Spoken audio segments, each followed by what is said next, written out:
American football in Finland.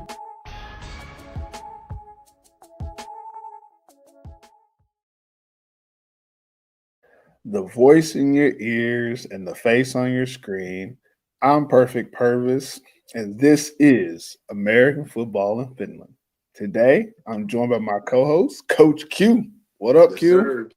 Yes, sir. We back. Well, I just want to let y'all know today I didn't have time to get anything to eat, so I'll be eating this ice cream throughout the show. So if you see it, you see it. Oh well.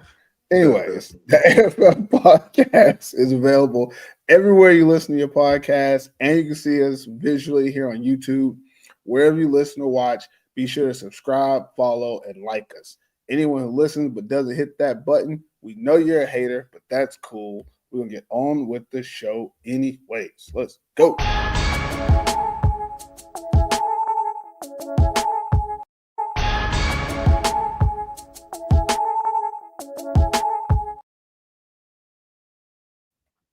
All right, it is first down. We get a chance to talk about what's on our minds or what's going on in the world. What's new with you, Q? Hey, man. I'm going. Matter of fact, I just found out I'm going to Saudi Arabia for like 3 weeks for work. Uh, this upcoming Wednesday, so I'm looking forward to that. That should be pretty cool.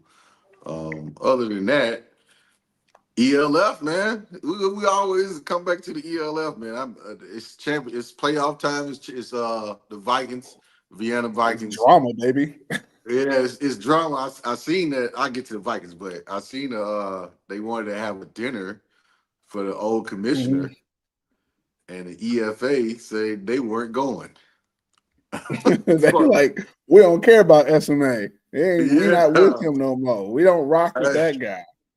I put on I commented and I was like, "Is it that serious?" And somebody replied back like, "Yeah, it really is." I was like, "Whoa, that's wild!" Like even politicians that hate each other can go in and have the same dinner and go have a dinner with them. But so I guess it's a lot of bad blood going on out there. But besides that bad part of the ELF, it's a lot of Finnish guys going to the championship for the ELF this year. So that's shout out to all them guys, Kari, how you say the other guy name? Layla. It's I don't know how Layla. to pronounce their names. I can't pronounce his name, but he know what I'm talking about. Mr. Oh, CEO. Lalo. Lalo, yeah. He Yeah, out there. Elmery. Yeah. Who else we got from the Finnish from Finland?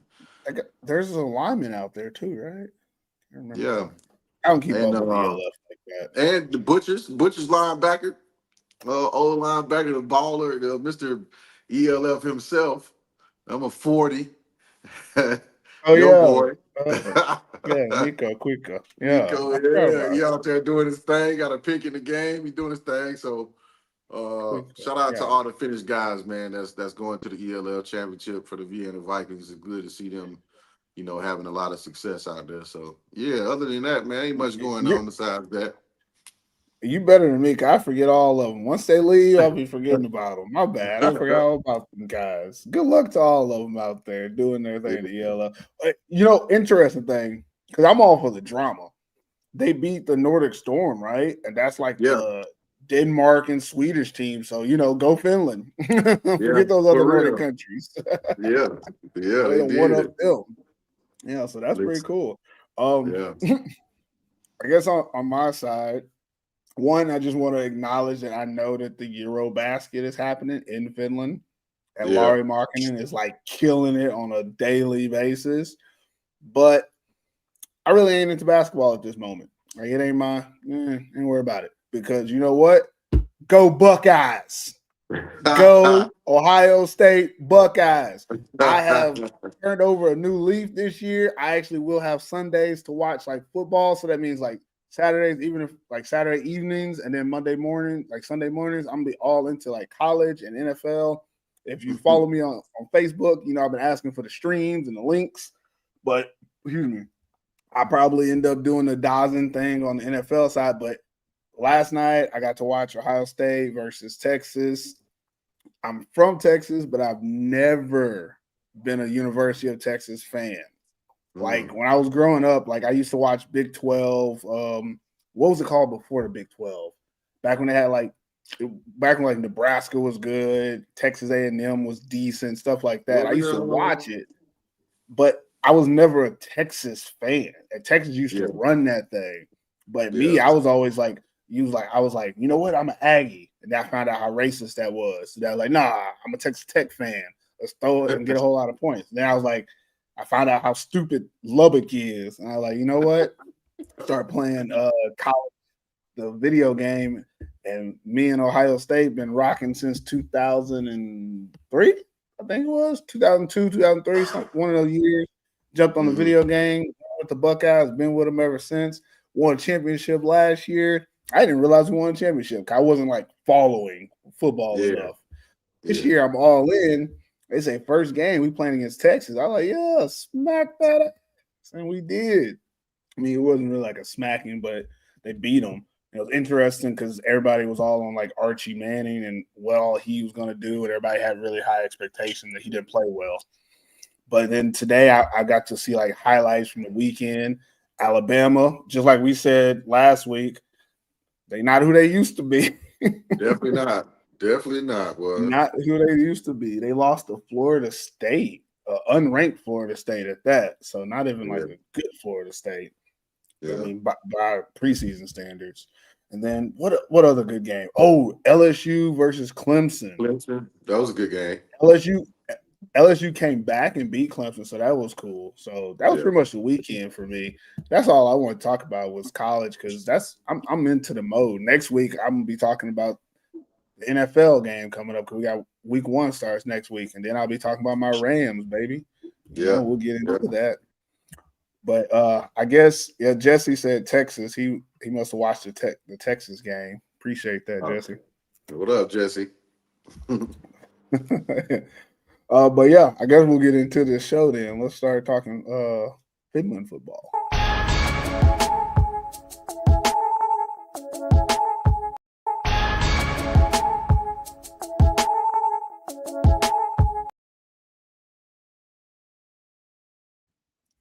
Okay, just keeping with the motto of the show, we know there was a game this weekend.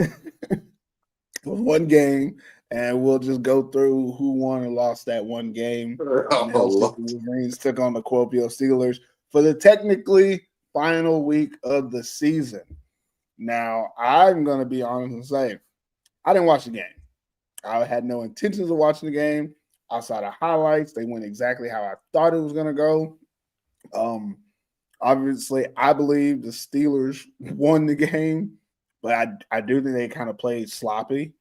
What I saw, like in the first half of the game, it didn't look as dominant as I would have liked, but I didn't like watch every play or anything like that. So tell me what you think about the game that happened, or if you watched it. Like you said, it was a little sloppy, but Kuopio got together and won the game. So I think what you try to do before the playoffs is just make sure everybody's healthy coming out of the game. So sometimes you might sub a little more than you probably normally would, and that kind of puts you in positions. But Kuopio won the game, easily. Still, to me, they was able to put points on the board and not give up much to the Wolverines. So for last game of the season, that's what you want. You want to score some points and get ready for really what you've been working on all year, and that's the playoffs. So I think they kind of were probably thinking a little forward. That just usually happens when you got to play a team like the Wolverines. You kind of looking forward to the next game. So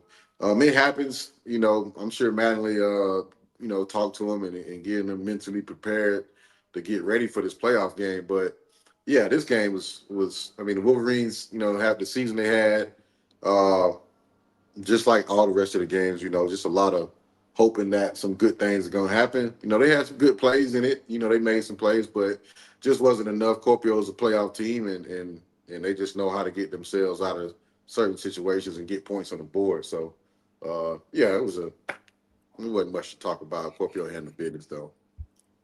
Yeah, and from what I saw, like you said, there was a couple of plays made. It was for the Wolverines on the defensive side. Like they made a few plays. Like we've been saying all year, that defense isn't bad. It's a pretty decent defense. But if your offense doesn't help you, You get a lot of these like high scoring games where, I mean, there's only so much you can do if you're on the field most of the game and your offense gives you no relief, puts no pressure on the other offense and stuff like that. But yeah, I guess that's week 12. Season is over. Let's move on.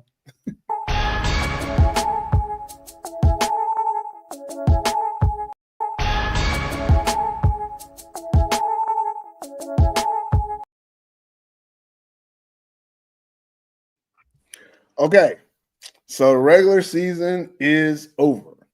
And this is when we like to, start talking award season. We usually put out our All Finland the week leading up to the championship, and we will have it out. But normally at the end of the season, we've already decided where everybody goes. We don't let the playoffs influence us. But what's fun during this little like pre-playoff week is to talk about the season as a whole and some of the top players, some of the top candidates that we have in different positions. And let's start it off with offense this year. Let's go through a couple of guys that we think would be the offensive player of the year and just talk about why some of these guys should be on this list. You can take somebody first, Q. Who you want to take? Man, well, since our number one fan is in the chat, Jesse Yeah. we're gonna talk about Christian Arambide.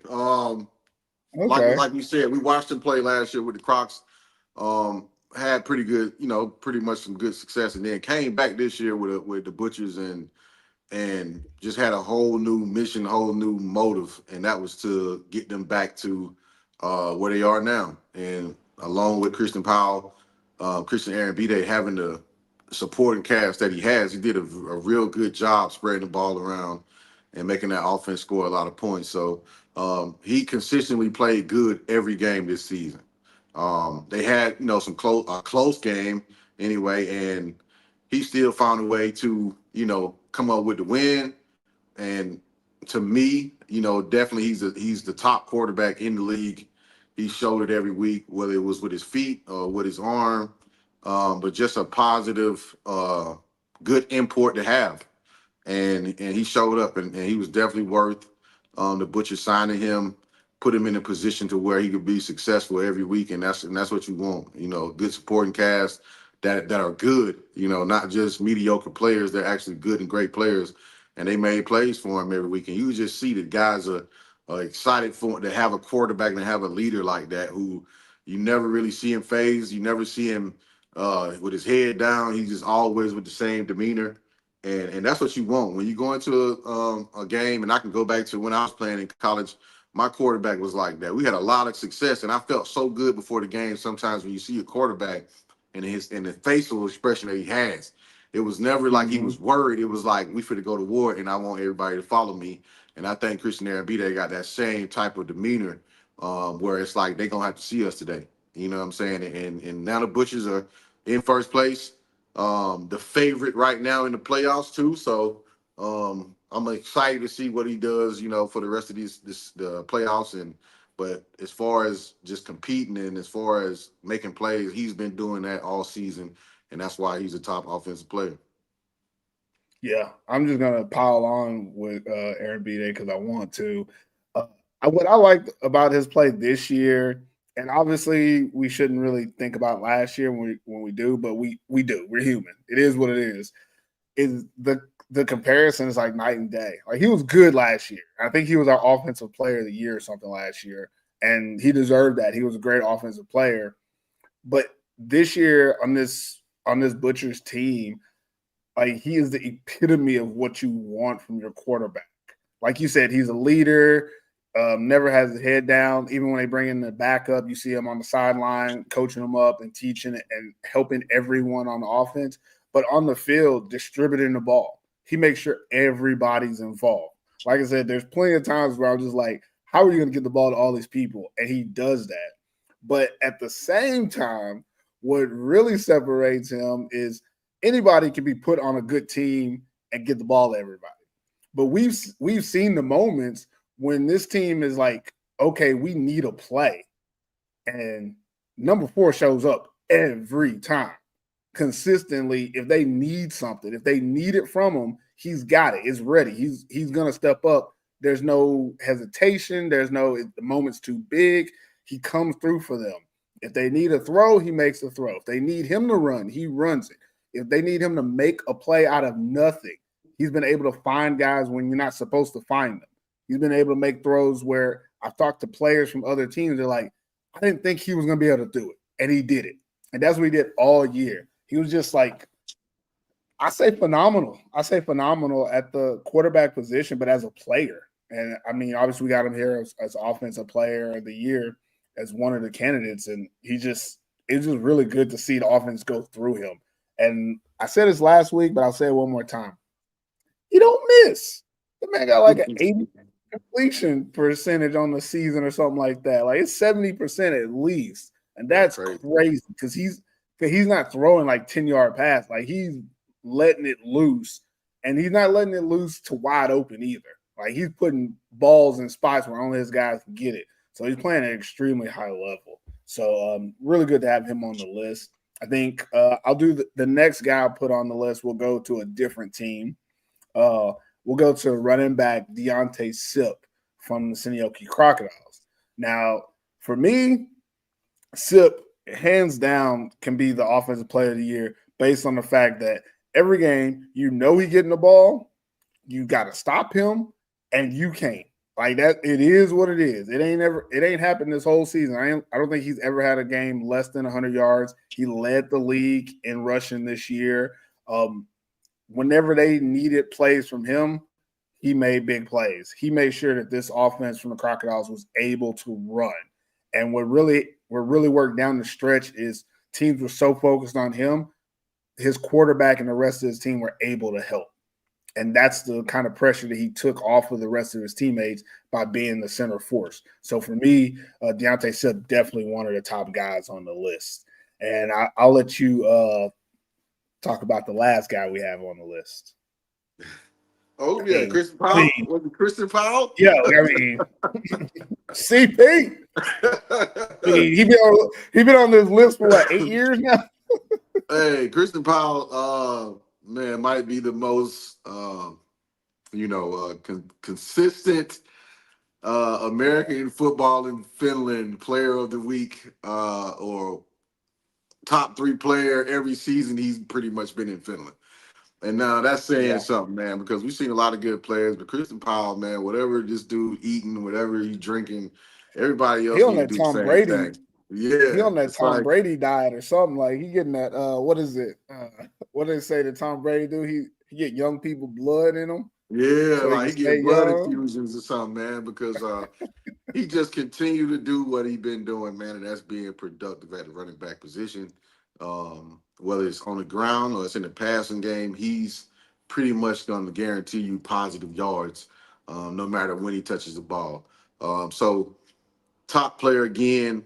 If you watch the games, you can see why. He's a guarantee. You know, he's something that you do have to deal with. Even if you're scouting defensively, you still have to stop him. You still have to tackle him. You still have to gain tackle him. That's the only way that you, and I won't say that's the only way you're going to stop him, but you still have to find a way to where you got to take him out of the game. And that's a hard thing to do because he's just so dynamic and it's hard for him not to make big plays. And he's just a guy who, just like Christian Arambita, he never gets down. He doesn't, commit penalties like that. He doesn't. He's not a liability on the field. So anytime Christian Powell is out there, you got to be worried because he can turn a 1-yard gain into a 60-yard gain, a touchdown, or whatever it is. So going into the playoffs, obviously, I think him along with Charles O'Connell are probably the most feared players right now going into the playoffs. That's not saying that nobody else is going to make plays and things like that. But if I'm coaching and I'm thinking about the playoffs, those are the 2 guys that come to mind where you just absolutely know you got to stop them or you got to do something and game plan around them. And Christian Powell, shout out to him as always, you know what I'm saying, for doing what he do. He looked good with the Butchers, looked great in the black, man. He looked like he's supposed to be there, in the jersey, man. Yeah, he looked good. He looked like he's supposed to be there. He played for Buffalo. For Colorado, so he was in the colors before. He was in the. I know he's feeling a little bit of his young self in them colors. So shout out to Christian Powell. But yeah, he's been so productive this year and still making plays, and it's just been fun to watch him all season again. And that's why he's a top player, man. You can't stop him. He's like a train. You can only get on, baby. You can't get off. Yeah. So I'm gonna add on a little bit about CP. The only thing I'm really add on is like I want people to just go in your memory and like you're watching him play the season and you're watching him play running back, the running back position. Normally, a running back gets a lot of carries. You're looking at a lot of wear and tear, a lot of tackles. Look at how most of his runs end. Usually, people don't actually tackle him. A lot of times, someone is pushing him out of bounds because they don't want that smoke, or he's in the end zone, or he's getting held up and they have to blow the whistle. Like there's very few times that you actually see him going down to the ground because that's the caliber like running back he is. Like, he still to me, I personally, every young player I've seen that plays defense and they're about to play him, I always tell them before the game, make them business decisions out there, man. You got a whole life ahead of you. CP is not what you want to be messing with if you're under 25 years old. Like I'm just saying, all them cornerbacks and DBs out there, he comes in and they go to the side. I do not think less of you. I think that is a smart move, and you are living to fight another day. I'm not mad at that because the people who've tried have failed, and that's just the way it goes. Yeah. And again, like just the last thing I'll say about it is just remember how people tackle CP. They don't really tackle him. It rarely happens. And like you said, it has to be gang tackling. And that's what makes him one of the best players on the offensive side of the ball is that you have to account for him. You can't really stop him. And it's going to take a team effort to do it. So it's crazy. But before we go, we'll do a quick break and then go defense.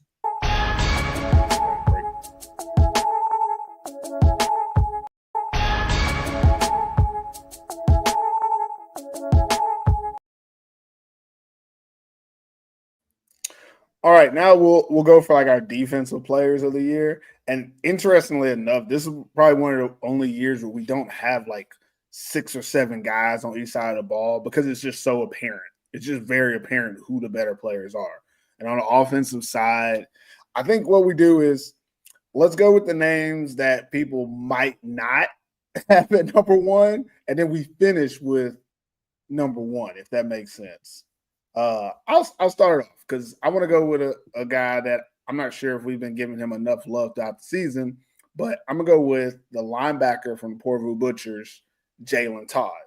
Now, on film, like we've said it before, he's the epitome of what you want from a linebacker. Like he does everything you want. He's gonna be able to get in the run game. He covers a lot of ground and coverage, and he can play in the pass game as well. And he does what we always expect from our top import linebacker. He makes tackles. He led the league in tackles. And that's all you really want is somebody who can for sure make tackles, but he also makes a lot of like tackles for loss, and he helps in coverage. I don't think he get a lot of PBU like stats wise. He's one of those guys that he's the reason the quarterback didn't throw it.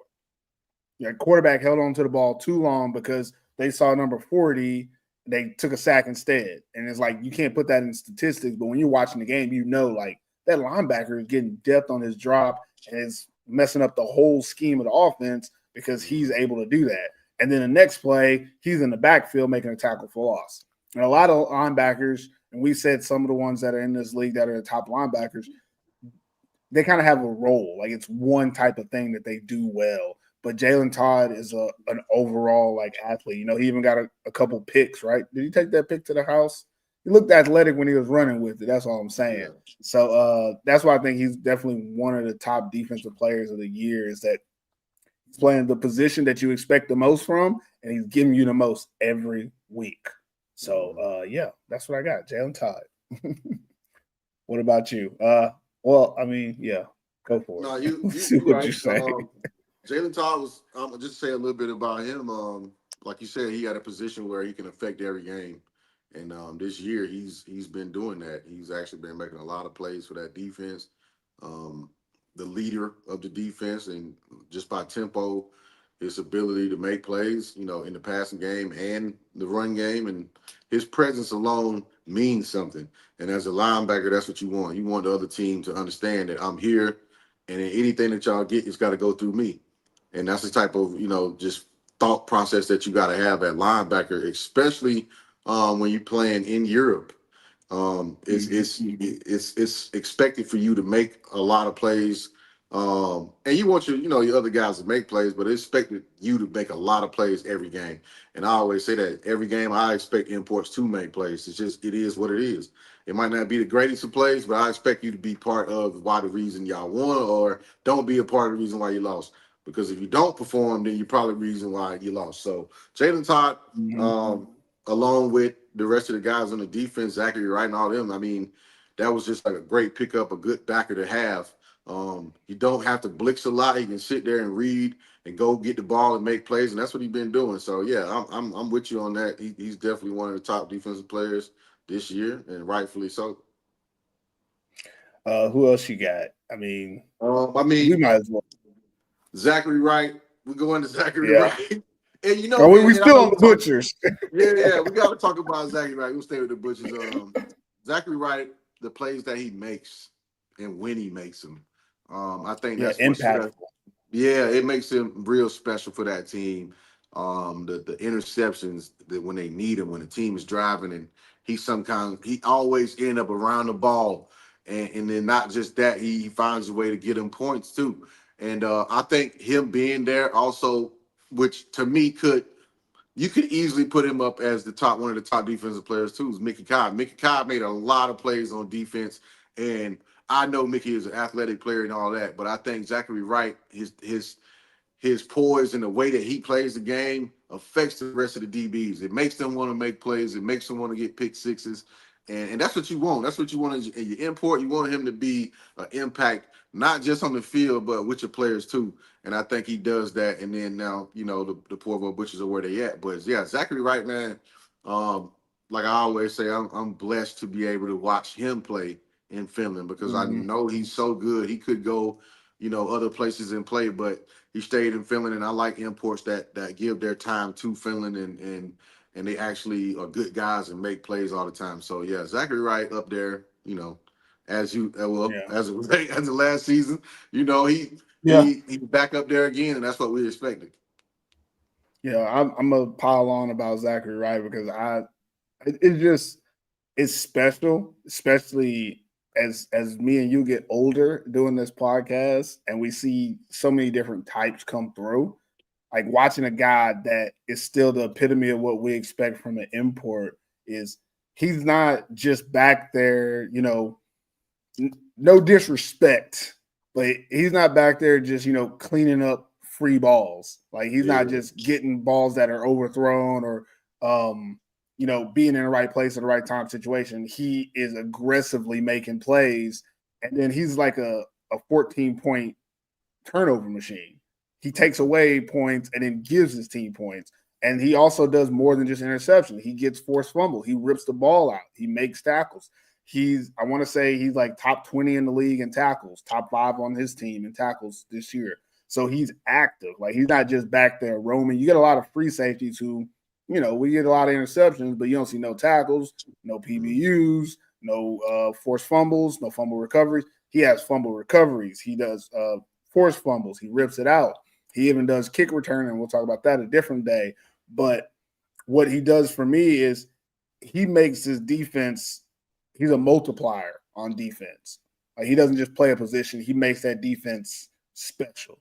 He's what keeps them from being an average defense. He creates turnovers. Any defense that creates turnovers is not good. It's great because that changes the dynamics of the game. And he literally is a multiplier. If you look at a lot of their games, and again, I'm excluding Mickey J's like 8,000 interceptions that is crazy and good as well. But if you look at some of the games where there's a difference of their offense took a little bit longer to get going, or if you look at that game and take away a couple takeaways, they're in a tight game instead of a blowout. He's usually that factor. And that's what I like about Zachary Wright is that I can look at that guy and say, 1, he can guard anybody in the league. And then I can say, 2, if he's on the field, I know we have a chance. And not just to stop the offense, to dominate, to get the ball back to our offense. And that just really sets him apart as a defensive player. I know it's weird to put two Butchers guys on here, but they're two different types of players. They just happen to be on the same team. Yeah. Just like the offense, the talent is undeniable. But let's talk about the third guy on the list for Defensive Player of the Year. And I'll let you give him his flowers the way that you need to, my good man. Go for it. Mr. Charles O'Connell for the San Diego Crocodiles. By far, I think most people will probably feel like he's the favorite to be the Defensive Player of the Year. Not just from his stats, but his presence. The presence on the field is undeniable. The way that he gets after the quarterback, the way that he just makes stuff happen in the backfield. He's somebody who you have to game plan against offensively. You have to run plays away from him. You got to find ways for him not to be involved in this game. It's hard for a lot of teams to do. Usually, if he's not that involved, it's because San Diego decided to put him at middle backer, which I'm okay with sometimes, but I think I'm just not a fan of it like that. Like, not him. You do not like that. Yeah, it's like I do not like when I see him play middle backer because I just think that takes away from. It's like you're being too greedy. Like, keep him where he is. Let him eat. He gonna make the plays. You got Coleman over there to help out. Like they let him be a defensive lineman or a rush back or whatever you want to call him. Let him do that and eat. He's one of those players who you got to let eat every single game and let him be comfortable and let him do what he do. And that's the reason why most of these teams, they trying to block him one-on-one. It's impossible. They even bring running backs to try to chip. Impossible. I mean, he's obviously he's human and you can block him, but like majority of the time, if you look at his film, he's around or he's a second of making a play or he's making a play. Even on the plays that is away from him, he's still hustling and getting to the ball and trying to make something happen. I know we talked about recently the play where he rushed and then ran downfield and made a touchdown saving play. That right there, you cannot coach, you cannot teach. It has to be in you. This start from your grandma. This start from your uncles who raised you. This start from the coaches that coached you at Little League. Like that's selfish play. I mean, the selfishness play. And he's one of those guys who gives everything to that defense. And you're gonna have to worry about him in the playoffs. He's gonna be a big factor in the playoffs. And to me, I can't say this. I think he is the Defensive Player of the Year by far. Obviously, the guys under that we named already are great players, but Charles O'Connell he's a one-man wrecking ball, and I'm excited that we still get to see him play in the playoffs. I think this playoffs is going to be real interesting because of the teams and where they at. But I think anybody that plays that defense in the playoffs, you have to worry about him first, and it's not even a scheme that I think can just actually stop him, but you just gonna have to figure out a way because he's too good not to be involved, and that's what you want on the import. That's what you pay for. Literally, that's what you pay for. You pay for that type of impact and that type of effect on games, and Charles O'Connell has been doing that. I'm gonna throw in my 2 cents on Charles O'Connell as well. We've talked about different players all year, and we all know like these teams every week they're game planning, right? And every week offensively, these teams are probably looking when they play opponents. They're like, okay, this is what we do well. This is what they do well. Here's the matchups that we're going to be looking at. That's the thought process. Is first, what do we do? What do we want to do? Second, how do what they do react to that? We're the offense. And then third, where specifically do we need to adjust for matchups? When you play the Crocodiles, your first thought is, how do we plan for number one? He's the only player that anybody is doing that for. And we've been doing this long enough. We can say, I could not tell you anyone else who's demanded that level of attention on the defensive side. Is that every week we talk about it like you have to plan for number one. Now, they have a good defense and there's other things you can do, but there's not one team that goes into that game saying, okay, we're not going to worry. We're not going to specifically look at number. Like, that's the first thing you do is how do we limit him? How do we slow him down? Not how do we stop him, because that's not possible. But how do we make him irrelevant to what we do? It's not what we do and then how he fits into it. No, you have to game plan for Charles O'Connell every week. And that separates him from everyone else. That's what makes him a man amongst boys in this league, is that he's capable of almost anything. And when we talk about it later, I think I put it in my notes, is that he can pretty much do anything. He can get you tackles in the run game. He can get you pressure in the pass game. He can go to linebacker at times. He can be in coverage. He's smart enough that he gets PBUs at the line of scrimmage, and he's also talented enough that he can get interceptions. He's gonna get forced fumbles. He's gonna scoop and try to score some of those. He's fast enough that he can get you yards after a fumble recovery.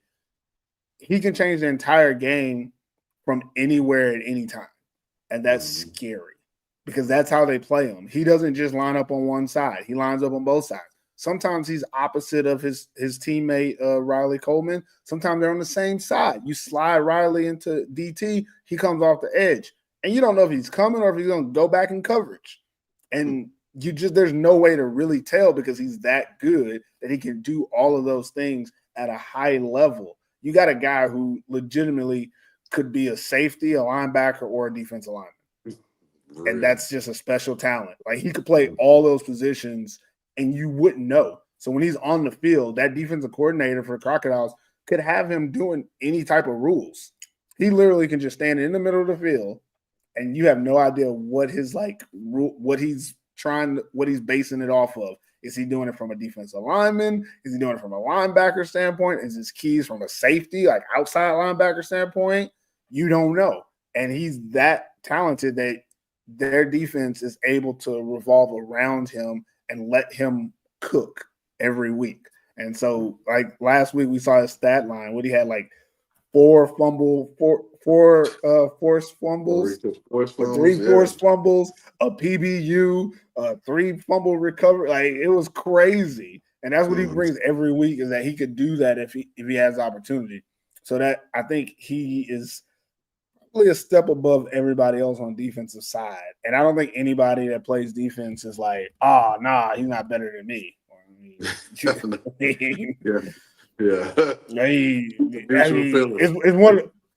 one of those situations where it's like, come on, guys, like, it is what it is.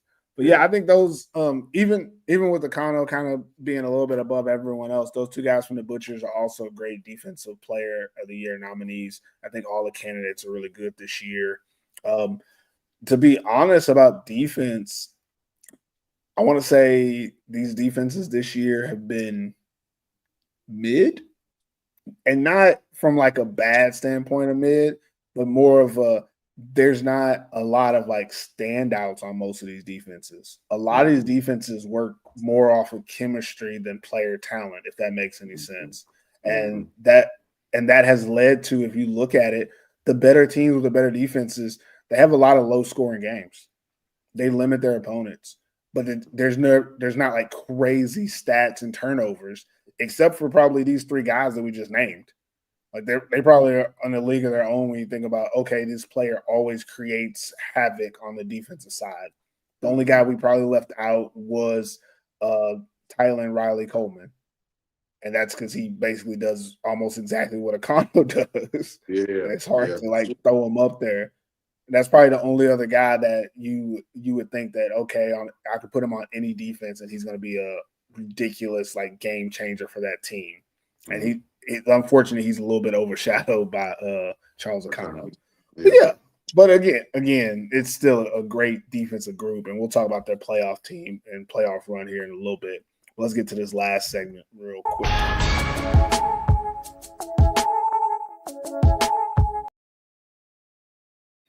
I'm not even gonna do a long break, because the last award that we normally give, a little bit different than what people think for like all-stars and stuff, because we do all Finland, we don't do all-stars.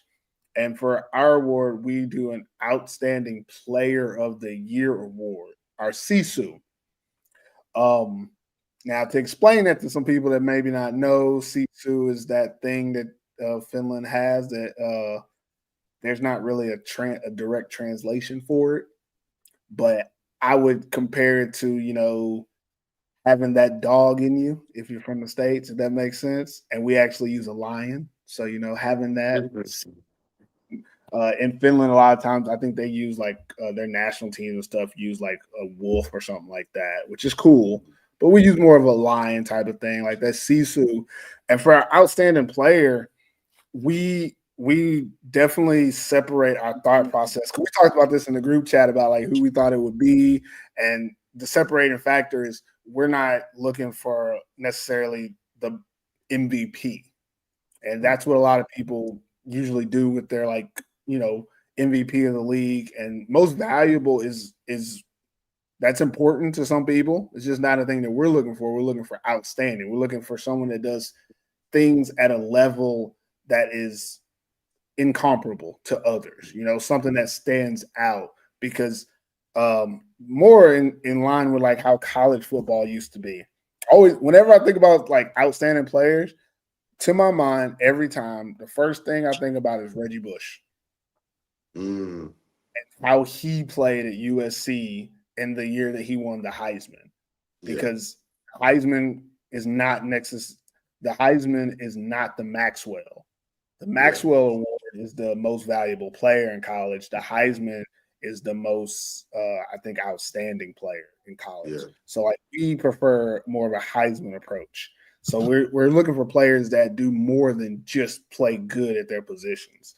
We've already talked about two of the players, so I'll just name them, and then we can, I guess, add a little bit to them. But first guy, Christian Arambide.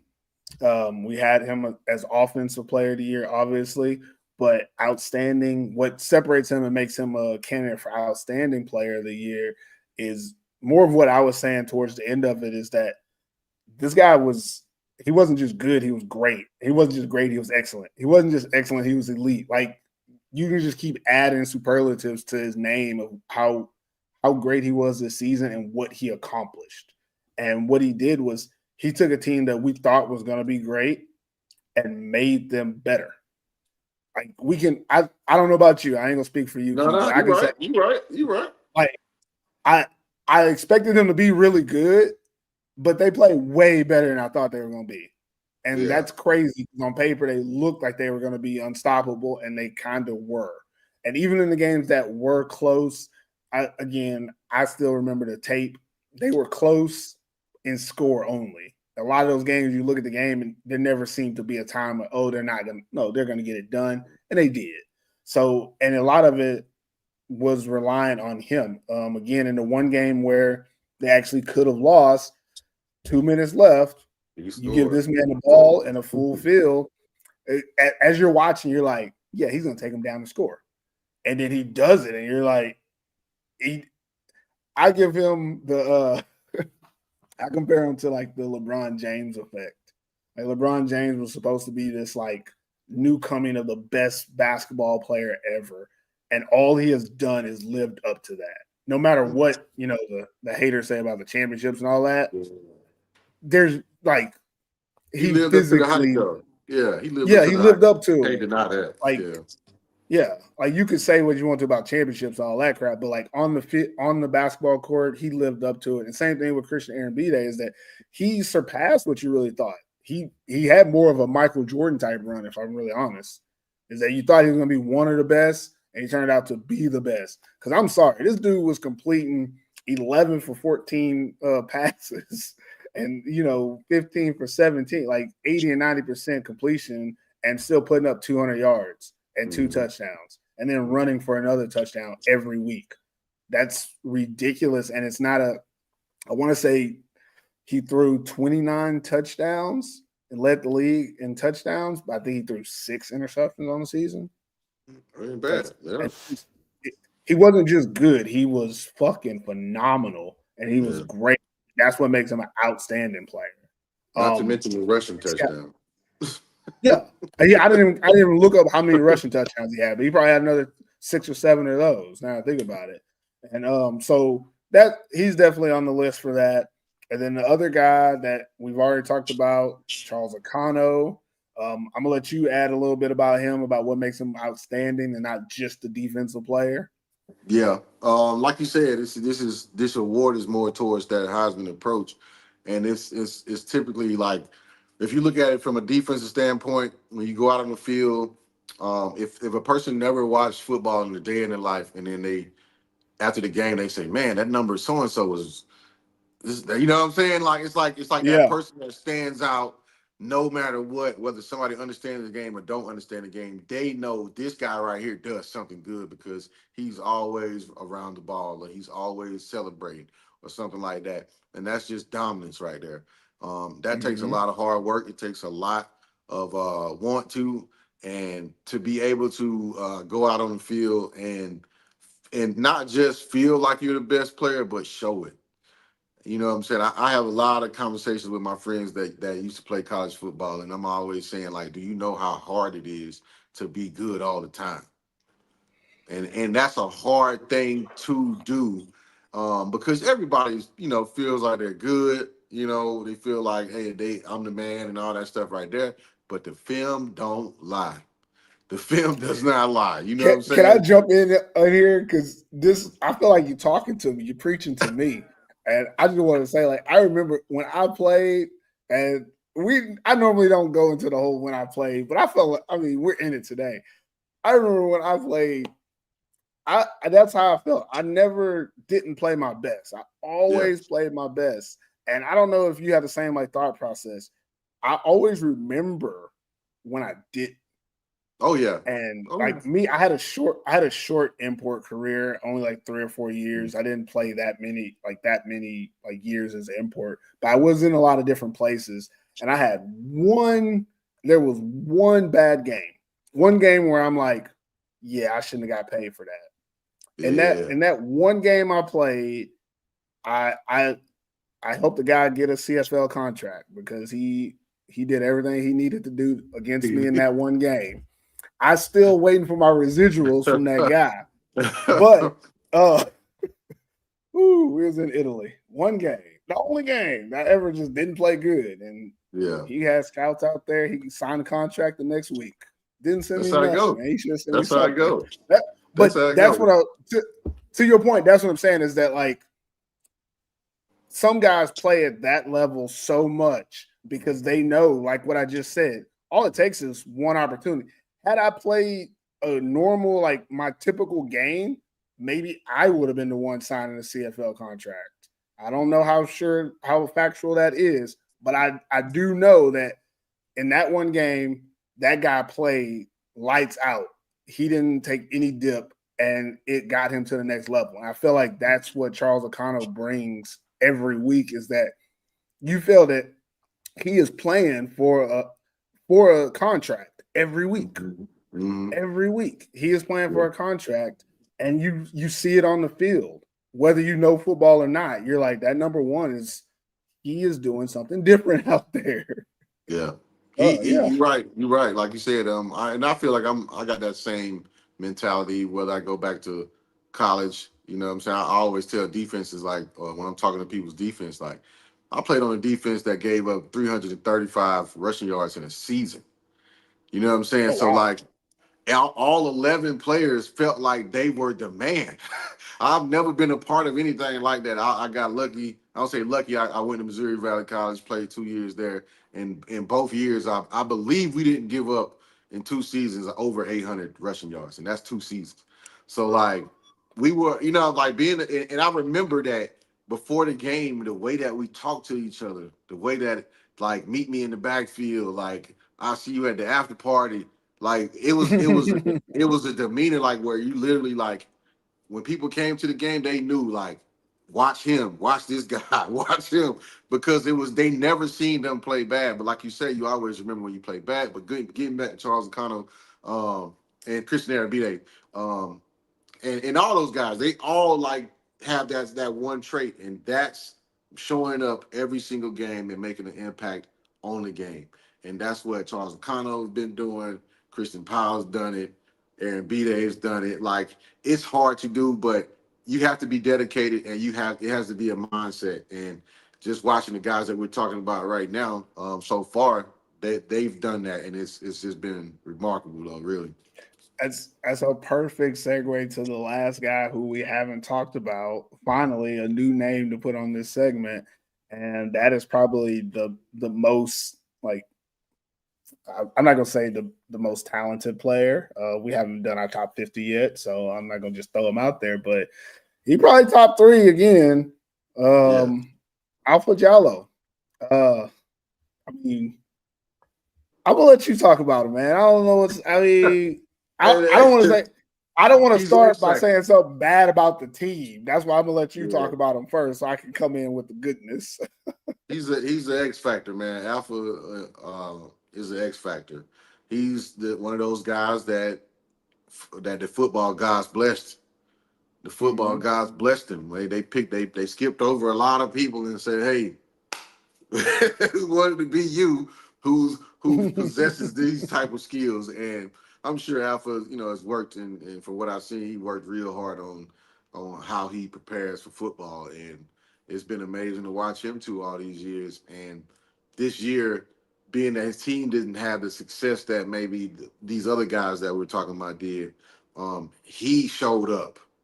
Um, Obviously, it takes more than just him, but when he's on the field and impacts their wins, you know what I'm saying? Most of the time when they win, it's because he did something, remarkable. And that's just Alpha, the speed, the quickness, the feet, his just ability to make plays in a return game, everything, man. Alpha um is one of the top players every year too, and that's hard to do. It's hard to do. It's a lot of football players that come through Finland, and these certain names just tend to be always at the top, and that's just something that you got to have inside yourself, and the confidence that you got in your ability to play the game of football. And Alpha Jolly is the epitome of an import. He's a two-way player, and that sucks sometimes, for him, but he still finds a way to still make plays when he can, and just a good dude, and he a baller, man. Everybody that's been Yeah. watching Finland football, they know that Alpha Jala, and like we say, don't kick the Alpha. We've been Yeah. saying this for like 6 years, like don't kick the Alpha, and people still do it. And but yeah, his impact and just the way that he affects ball games, man, is just why he's up here still. Yeah, definitely on another level. And I remember I think he posted something online. There was a video of him, and it was like Alpha Jallo. He was Travis Hunter before Travis Hunter. Mhm. Excuse me. And it makes sense on that front, except for the fact that Travis Hunter don't return kicks. Like, I'm sorry, but Yeah. what really makes him special is he has the ability to affect the game at any point of the game. Everyone else that we've talked about, you can take them off the field. Like you can technically take them off the field. On the defensive side, if if Aaron B-Day isn't on the field, if they're not able to get on the field, you can limit what he can do. Same thing with the Crocodiles. If you're able to, be on defense for a little bit longer so that he's not on the field as much, you can, dictate that. You can't run from Alpha Jallo. Whether you're on offense or defense, he can get on the field. It's fourth down. You're like, okay, well, at least we didn't turn it over. We're gonna kick it. You might not want to do that because that'll get you in trouble. And I said it last week, and I still stand on this. The Walsall Royals are a 3-win team without him, and they won Yeah. 5. I give him 2 wins by his damn self. I know that's a lot to say, but it's just truthful.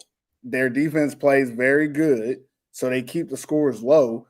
Their offense is null and void if he's not on that field or at least doing some type of returns that change the game. And what is the really outstanding X factor for Alpha is I've been to so many games where I'm in the stands, and normally if I'm watching the Royals, it's not in Vasa. So obviously, like, it's not a home crowd. But when he gets the ball, there's an audible from the crowd because everyone knows who he is, what he's capable of, and they're scared as shit of it Mhm. every time. Like, you'll see him get the ball, do a little something, and then if he makes one person miss, all you hear is from the crowd and everybody holding their breath. And whether he gets tackled or not, everybody for a second had a quick heart arrhythmia and like your heart skipped a beat because you're like, I don't know what's gonna happen. And it's usually from the crowd that's not rooting for him. So like, oh no, he's gonna kill us. Okay, he didn't. Or oh no, he's gonna kill us. He did kill us, and now my arm is limp. And that is something that not everybody can have. Not everybody can bring that to the field every week, and that's what he does. Similar to what I said about Akano is when you're playing against the Royals, you think about Alpha Jalo. You go into that game saying, okay, he's only playing defense now. Whew, that's good. We can work on that. Or he's playing both ways. Let's start thinking about how we can limit that. Or if they put him in at that, like you have to game plan for all that. Similar to like Akano playing multiple positions on defense, you have to game plan for Alpha playing safety or corner, depending on who your personnel is. Then you have to game plan for him playing receiver or even running back on offense side. And then what I think no one does is you gotta change or specify your special teams. I feel like a lot of teams just go into it like, oh, we're just gonna kick it. That's stupid. I'm sorry. And that's what I'm saying. Like Alpha makes me call other people stupid. That's how good he is at this sport. So definitely deserving to be one of the final candidates for outstanding player. I think any one of these three guys could easily win it. I don't think we've decided, but we will have decided before the playoffs start. I decided already who I want, but you got to decide together. Yeah, well, we haven't put it together. But yeah. I feel like we got a pretty good idea how it's gonna go down, though. But we won't tell y'all until we announce it on like social media and stuff.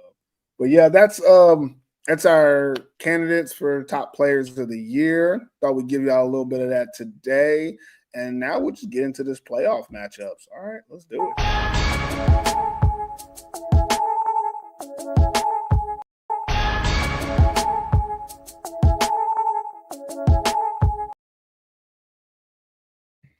All right, we're going to do a playoff matchup analysis.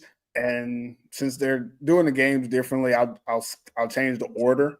So what we'll do is we'll do the number 2 seed Kuopio Steelers versus number 3 seed Sneoki Crocodiles first. The Steelers are going to be hosting the Crocodiles on Friday. They've only played each other one time this year. Steelers won 31-17, very decisive from what I remember. Both teams played well, but it just looked like the Steelers were a little bit better team. So let's talk about both teams and go over who to watch, keys to win, weakest link, X factor for those teams. And we'll start with the Steelers. And Q, I'll let you tell us about them.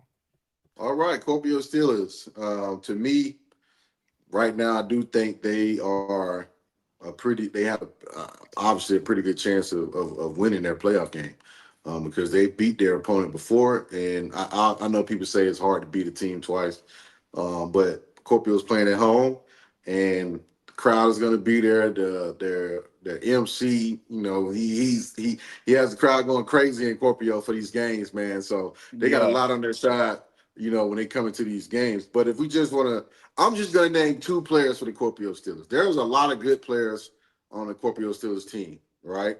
I think they're all a good unit offensively, defensively. I think they're capable of pretty much playing against any team that's in the top right now. But to me, and he's also my X factor somewhat in this game too, is Noah Cho. I know it's surprising that maybe people probably don't. And the reason I'm saying this is because I think he's in a position to where he can affect the game in a lot of different ways on offense.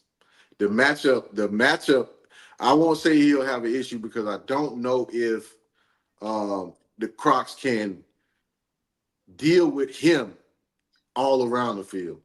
Slot, whatever it is, he's going to be an issue. He can be the hot route. If he's the hot route and your safety's got to tackle him, when Akano is bringing pressure, your safety got to tackle him one-on-one. It's possible, but they're not going to tackle him every single time that he gets the ball. So I think you get the ball to Noah Choate a few times in this game and see if he ends up in the end zone. The next one, Ethan Greenfield. Ethan Greenfield is going to be your bread and butter this game. I believe the Crocs do know that they got to stop him if they want to win this game. I think that's the number one. If I'm coaching against them, that's the number one person who I'm thinking about, because Madeline has a decision of whether or not he wants to ride Ethan Greenfield this whole game, or make Kahari Lane and Ethan Greenfield a balance of what they give the Crocs. But if I just had to gamble, I'm giving Ethan Greenfield the ball over 25 times in this game. And I'm Oh just being wow. honest. Like, Okay. their Crocs linebackers, they're gonna have to play ball this game. I'm just gonna make my decision. Like, hey, we laying it on him, and it's not a bad bet. He showed and proved that he can handle the ball that many times, and we've seen him lead a team to a championship in the running game too. So, Ethan Greenfield, proven running back. So that's why I said those two guys, offensive guys. I could probably throw Callahan in there, and Lauren Steffen. Steffen has a big role this game too. Making plays in the secondary. So it's a lot of guys that the Crocs, I mean not the Crocs, but the Steelers have, and those are just who just come to mind like that when you think about having big games. The next we got what, keys to win. Yeah, keys to win for the Steelers. Keys to win for the Steelers. Just to get back on Ethan Greenfield, the best way to control the clock is with him. The best way to control the clock is with him. Limit how many times the Crocs get the ball on offense, because DeAndre Sip is he's going to touch the ball. So what you want to do is limit how many times he gets to touch the ball. I think that's a big part. That's a defensive scheme, but also an offensive scheme too that helps your defense out. If Ethan Greenfield can continue to run the clock and get the ball and get first downs, they're going to have success in this game. Obviously, no turnovers. Kahari Lane can't turn the ball over, can't throw pick sixes. Not something that he does in the regular, but you just have to be careful with the ball. You have to take chances when you can. You got the mix match and you got the one-on-ones, and they'll have that opportunity this game. They'll have an opportunity to make a lot of plays down the field, and I think it's going to be pretty interesting to see if the Crocs DBs are ready for the task, because Corporal Steelers have guys that can make plays down the field and pretty much anywhere. So, yeah. But defensively for the Crocs, they got to be able. I mean, not for the Crocs. I keep saying the Crocs. Defensively for the Steelers, they got to have that mindset of bend and don't break. Bend and don't break. Yeah. DeAndre Swift is going to get yards. He's such a good player. He's going to get yards. But you can't let it get you down. You know what I'm saying? It's like you gotta be able to say, okay, he gained 7 yards, but you stop him.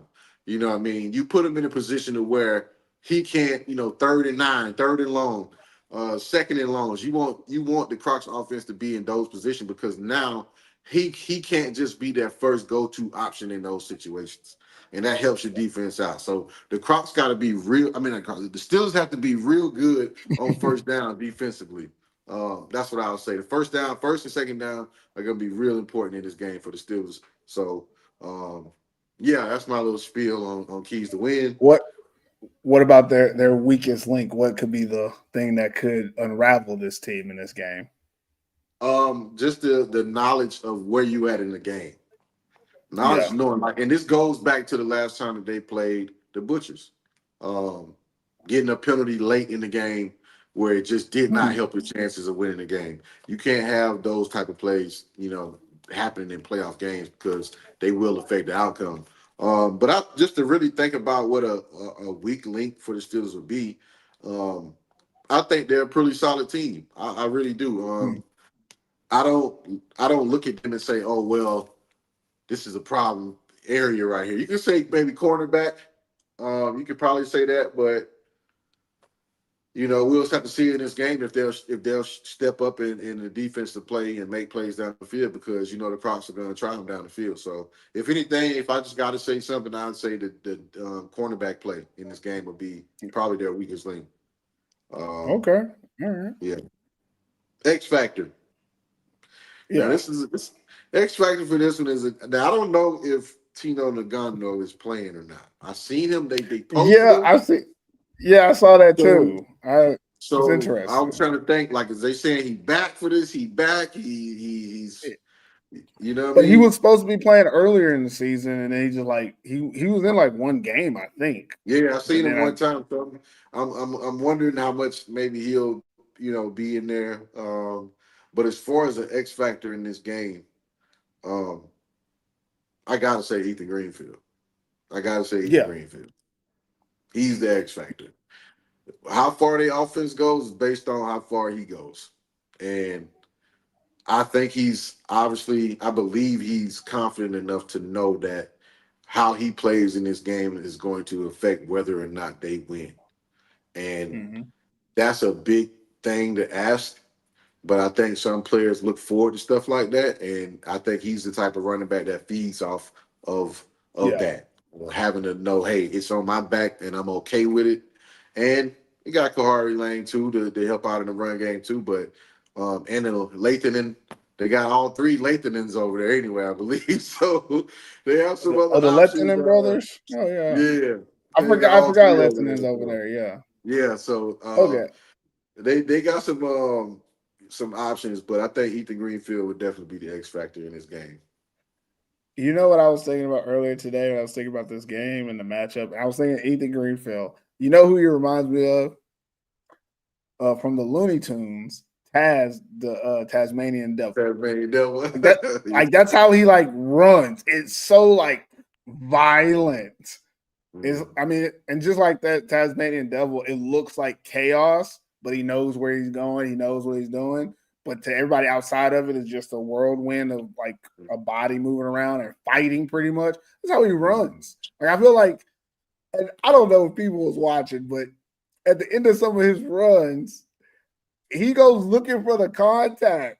That scares the bejesus out of me because as a former safety, I don't know if I want a running back just running this way. I'm taking an angle, and then he just turned and looked me dead in the eyes, like, "Oh, we're gonna get this. Yeah. You were gonna catch me anyways, so I'm gonna put this on you real quick." Yeah. And that's how he runs. That is scary. That is an X factor because not everybody does that when they have the ball in their hands. Everybody's trying to score, get away from the defense. He's not afraid of no contact. It's crazy. But yeah, so that's the Steelers. And Jesse said something about how good our podcast is. So I just thought I'd put that out there. Damn, Jesse, you making me Thank you, blush. Jesse. I'll Appreciate tell you. you, man. Appreciate it. Yeah, so I'm gonna flip to the other side and tell you a little bit about the Crocodiles, guys. Who to watch? Offense, they got some ballers. Quarterback, Brandon Cowles. Running back, Deontay Sip. You got two good receivers in Eustace Vertanen and then Jabril Aliamane. Ooh, I think I said it right. Aliamane. Both of them guys have played really well for them in the passing game when they're needed. Both coming up with big plays at different times. So there's like that complement in their passing game. And then on the defensive side, obviously you got Charles O'Connell and Tyler and Riley Coleman on the D line. And then on the back end, which is what I think is going to be what decides the game, similar to what you said, is you have safeties, Atu Tuoko, Oxley Siranen, and then you have one corner, Yuho Kasadi, and then you have another corner. I can't remember his name. He's decent, but those three guys playing in coverage is what's going to separate how this game goes, as well as you have Tuoko, who usually comes down and helps in the run game as well. So those are the guys you're going to want to watch in this game. Now, keys to win for the Crocodiles is simple on offense. Run the ball effectively and force an 8-man box. You want Eustace Vertanen and Jabril Aliamane getting simple looks when they decide to pass the ball. But you want the defense focused on how do you stop Sip. They're not going to be able to. Crocs have a good enough offensive line, a good enough running back who has vision. They're going to get their yards. So you just want to make sure that the Steelers are putting all their resources into that. And like you said, Steelers secondary, that's where you want to attack. So you want to force an 8-man box so that it's just one-on-one. I would stay away from number 21, obviously, if I was the Crocs, but I'd take my chances on the other corner. I ain't gonna say his name. I'm gonna leave him alone today, but I take my chances. Also, keys to win for the Crocs. You got to win those one-on-one matchups in the pass game. That's pretty much what I just said. I had it written down. Sorry. On the defensive side, stop the run game early. Make the Steelers one-dimensional. It might be difficult to do, but if you can slow Greenfield down to a point of they don't feel comfortable just handing him the ball, that means you're going to force them to use those receivers that they believe so much in. And that leads me to the last thing that keys to win is make the Steelers receivers prove that they bought that action. They got Isaac Marshall, Noah Choate, Nicholas Quika. I know all three of their names. They're leading all the stats. They're in all the top stats and everything because they putting up stats. But in one game, make them prove that those aren't just stats. That's what the Crocodiles secondary has to do. And I mean, no, I don't know. I'll decide this later when I do my pick. But you got to decide in this game. I think it's going to come down to it. You got to decide, like, are the Steelers receivers mano y mano, not like as a whole, but mano y mano? Can they beat, again, the guys that I named from the Crocs? Like, just don't forget that the Crocodiles have Atu Tuoko, Oxley Sarah, and Yuho Cassidy, who all three are also leaders in statistics in the passing game, interceptions, the pass defense, and all that stuff.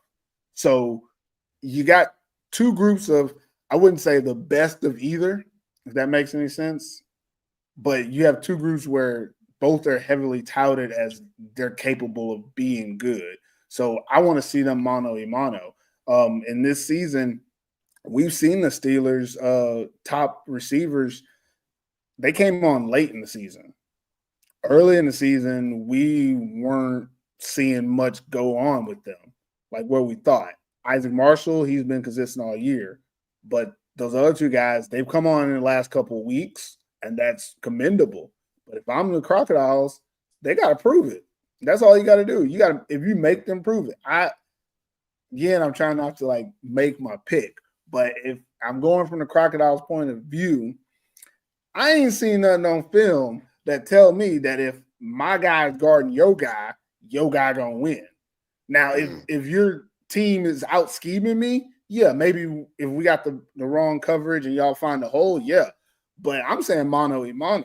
I'm saying if my guy and your guy both got an equal opportunity for the ball, if I'm the Crocodiles, I feel confident that we can win enough of those to get them off the field.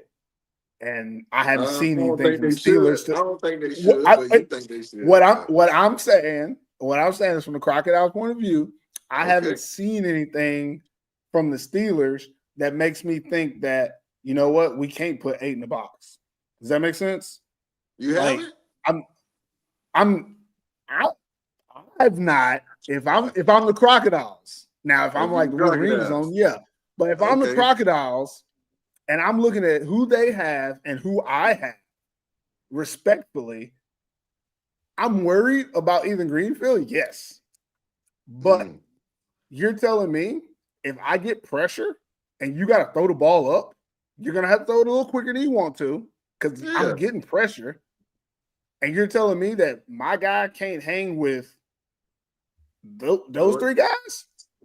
I mean, you tell me how many jump balls you've seen those guys win. I'm not gonna say about jump balls, but I think if Isaac Marshall or Noah Choate, Isaac Marshall one-on-one is gonna win most of the times. I don't think that the Crocs is like I think our guy gonna hang with him. I don't see that now. I don't think they're thinking, oh, we're just gonna man up across the board. But I think that if I'm the Crocodiles, I know I can get a throw thrown early. Think about this. When you're looking at force, yeah. When the ball has to come out early, which limits what kind of routes you can run. Now, if all three of those receivers deep ball, I think they're all great at running those deep ball routes.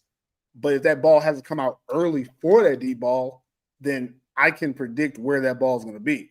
And I believe in Atu Tuoko and Oxley Sarah and in making those plays. And then when I have the shorter stuff, I don't feel confident with both my corners. It is what it is. but I feel that I can predict where the ball can go based off of my pressure and coverages. What I'm saying is it's a situation that in this game, I've got to decide which is more imperative to me forcing them to do. Forcing them to utilize Ethan Greenfield, proven that ain't where I want to go.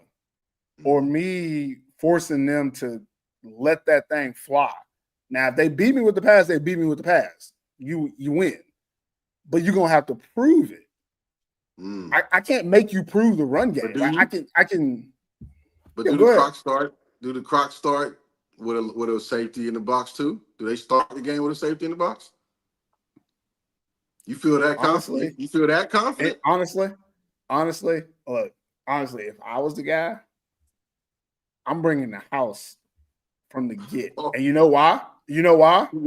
I'm gonna screen the you know why? out of you if you do that. I'm gonna throw screens all game if you do that. Well, you know, I gotta set the tone though. Like that's what I'm saying. Like, if you decide to screen I understand what I'm you're cool saying. with that. Yeah, I'm saying that.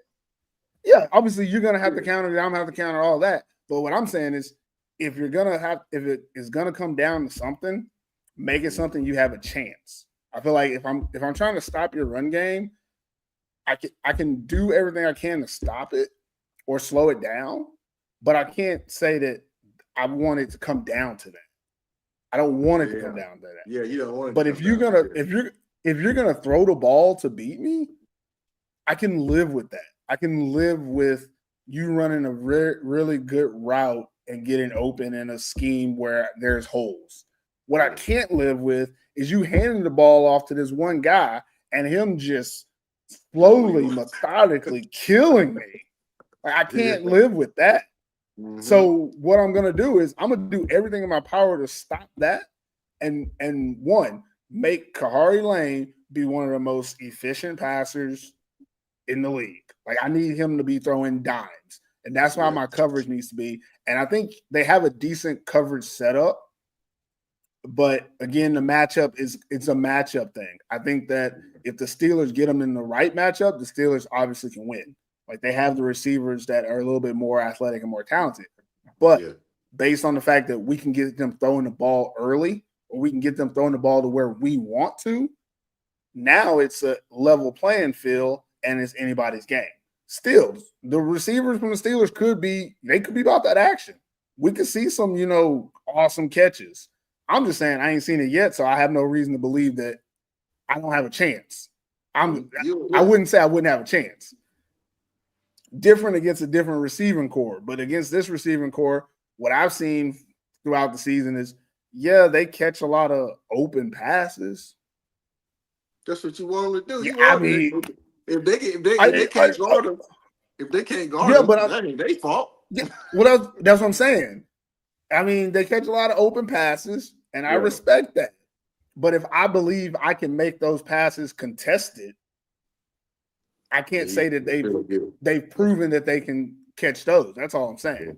And that's all I'm saying. I'm making my point. I think I feel good about it. Yes, they make. Yeah, I'm just defending my team that I chose, I guess, on here. Really, but I do have a weakest link for the Crocs, and it's gonna sound weird, but I'm gonna say their weakest link in this game would be their front seven versus the Steelers' run game. And again, I think I just kind of said it all, is that you don't really feel confident that they can stop the run. Yeah. I mean, that's what they need to do, but you just can't go into this, even with Akano and Riley Coleman. You just can't go in this game thinking that between those guys and their linebackers, they're just going to like suffocate the run game.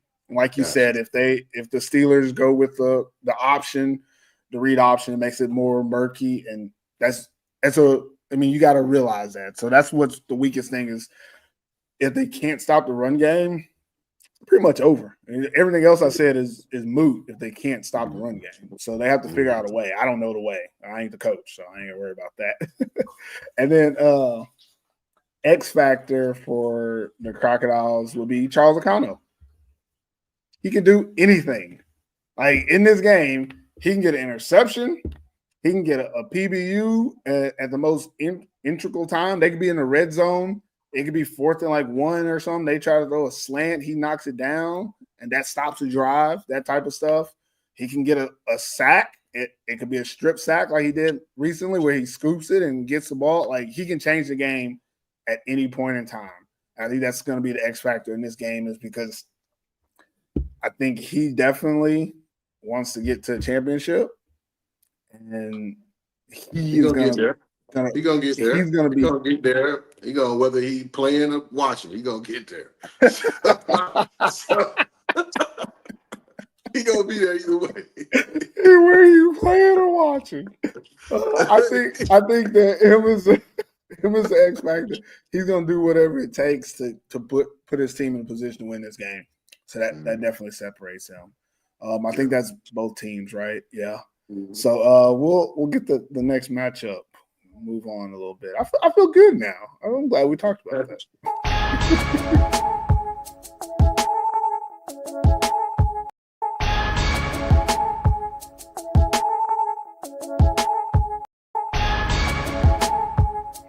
All right. So the second matchup of the weekend is the number 1 Porvoo Butchers versus the number 4 seeded Helsinki Roosters. Again, this is a really cool situation, is that we got teams that only play each other once. And in this one matchup that they played each other, the Butchers won by a score of 28-26. But let's remember the actual score was 28-19 with 2 minutes left in the game. And the Roosters went down and scored with 3 seconds left on the clock. So it looks much closer than it actually was. Yeah. But that's neither here nor there. Let's get into it, and I'll start this one off and talk about the Butchers. That way you can rebuttal me with the Roosters. Well, I mean, you can attempt to anyway. Hey, look. That's an uphill battle. Yeah, that's a task right there, boy. I'm going to try my best, though. I'm going to try my best. But talking about the Butchers, the 10-0 Porvoo Butchers, players to watch.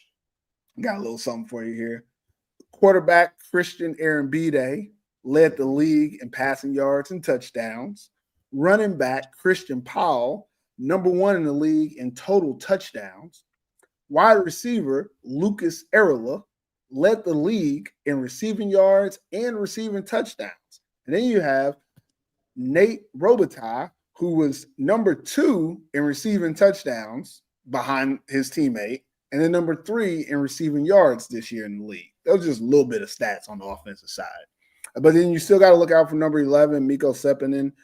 Statistically not up there with the other guys, only because they use him when they need to. He's still a glue guy. He still makes big plays. You still got to watch out for him. And it's him and Mickey J are both those guys of they're on the team. They have high ceilings, but they're not asked to do too much. But if they need them, they'll use them. And they both are playing offense and defense this year. Again, Mickey J is another guy who I guess he's the best safety in the league this year, leads the league in interceptions. You know, another league leader they have. Defensively, Jalen Todd, who we just talked about earlier, number 1 in the league in tackles. And then you got to look in the backfield. You got Zach Wright, number 1 in the league in passes defended.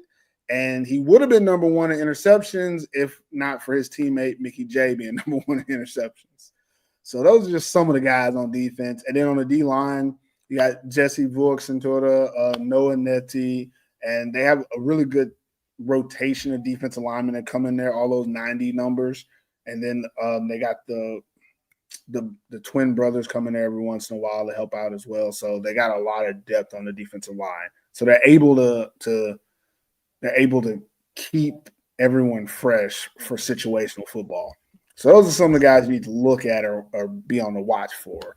Keys to win in this game, very simple. Distribute the ball to your playmakers. It'll be good.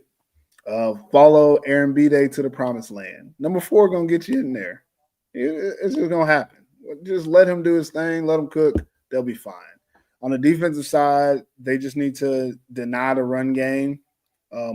Make sure that the Roosters can't get any type of run game started or going, and then create turnovers. And I think that's going to happen naturally based on them stopping the run game, forcing the Roosters into passing situations more often than not. Probably going to lead to turnovers because they're not really equipped to be passing that much.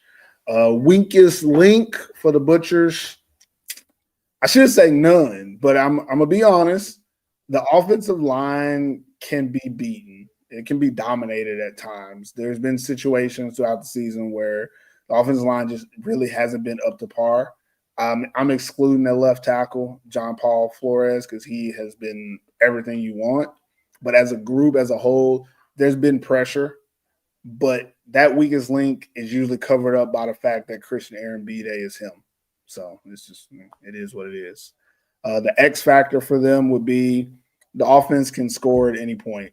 They have too many options, too many weapons.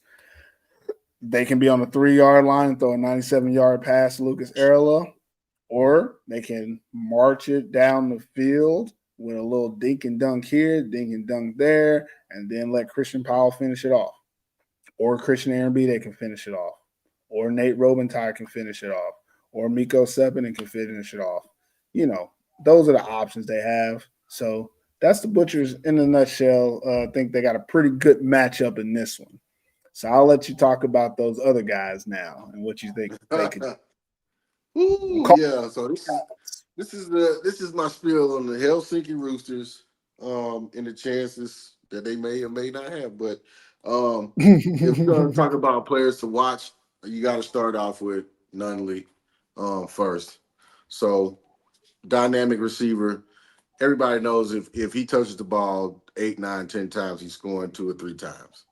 In my opinion, he finds ways to the end zone, and that's in order for them to have success in this game. Bryce Nunley needs to touch the ball because of late. He hasn't really got the ball to my liking as much, but that's something that can be fixed if they do it right. The next person to watch, I think the newly import Justin Prostanak, how do you say his last name? Justin P. I'll say that. He needs to have a real big game this game in order for them to have success. He has to give it all. He got to make plays out of the backfield and in the passing game, and not just first downs here and there. He needs to make some big plays. So Alex Harriott on the defense side of the ball, Malik on the defense side of the ball, the other safety Thornton. You got to make something happen this game too. These are the like everybody has to make something happen on the defensive side of the ball for the Roosters. That we've talked about in the previous weeks. These names have to make plays early and often in this game in order to stop a powerful offense that the Butchers have. It's as simple as that. They have a task. Harriet and Malik have a task because Christian Powell, for one, he's touching the ball. He's touching the ball. If he has success, it's because Oko, it's because Harriet, it's because Malik, it's because they're not making the plays they're supposed to make. And it's simple as that. So you want to make it to where every yard he gets is hard. It's a hard 2 yards, a hard 3 yards. You want to gang tackle. Everybody has to run to the ball. You have to make sure that Christian Powell gets no breathing room at all on the defensive side of the ball. So those guys, those names are going to have to show up. Keys to success. Ambrose, it starts What with can you. they do? Ambrose, it starts with you, Ambrose. It starts with you. You cannot turn the ball over. Cannot turn the ball over. Don't force what's not there. Don't force what's not there. If it's not there, throw the ball away. If you can get some yards running, get some yards running. But be smart with the ball. Live to the next play and give your offense another chance to make a play. What you can't do is force the ball. I do think they need to get. And it's my boy Santu Vekamaker. I think you got to get him involved in this game and make those linebackers back up, make those safeties come down and help guard him. Keep him in the middle of the field. Keep him inside of the hashes. Obviously, he can run some out routes and stuff like that because of the size of his body. But I think you make Jalen Todd drop. You make those guys make plays in the run game. I mean, in the pass game. Whether or not Lassie Parton and them playing, Justin P still has to make plays in the run game. They have to finish drives. One thing you know about The Bushers, they can score points. So Mhm. the Roosters have to make sure every drive that they get, they make it count. Whether it's 3 points, 6 points, they have to finish drives. You cannot go 3 and out a lot, or you can't get 12-yard drives and 12-play drives and don't score. The Roosters have to score. That's the one thing. I mean, in every game that teams have to do, but against the Bushers, you're going to have to be able to get hit and hit right back though, because they have too many good players to just say, okay, we're going to stop all of them. Somebody is going to make a play. So you have to have the same, you know, I'll say amnesia and say, hey, we know we just got scored on, but offense, let's go out here and let's put a point. Let's do the same thing to them. And defensively, they just got to make plays. They got to get turnovers. Some kind of way they got to get Christian there and Are be they there. capable of? I'm sorry to cut you off. Like, I'm just I trying to think they, remember the Roosters I this think year. they I haven't seen a lot can. of turnover. I think they can if they keep Christian Arambide in the pocket. And I'm not saying he can't throw from the pocket. I'm just saying you got a better chance of reading what he's gonna do from the pocket. If he gets out and he's running around and doing all that stuff, it's gonna be hell because you're not gonna keep up with Lucas Early, you're not keeping up with Nathan Robitaille. So Roosters keep Arambide in the pocket. Let your defense play defense. Like let him throw himself into a touchdown, but don't let him have the option of running and passing. So keep Aaron Bede in the pocket, and I'll just leave it at that as far as what I think the key to success is. The weakest link is the inconsistent play offensively that they've been going through in the season. That's the weakest link, literally to me, and I think defensively they can play with anybody when they want to. I think they can play with. They showed they can. You don't believe they played with the Bushes that game? I think No, a no, few. no. I think they were I'm in it. saying like when we talked about it, it was like you still kind of had a feeling of like the Bushes was going to win the game, but I Well, think the yeah. Roosters, I don't think which is if it true, come down to which one is true. drive, yeah. Yeah, which is true. But I think in that game they had some times where if they wouldn't have did this or if they wouldn't have did that, they Yeah. would have probably it'd have been like it would have been a different game.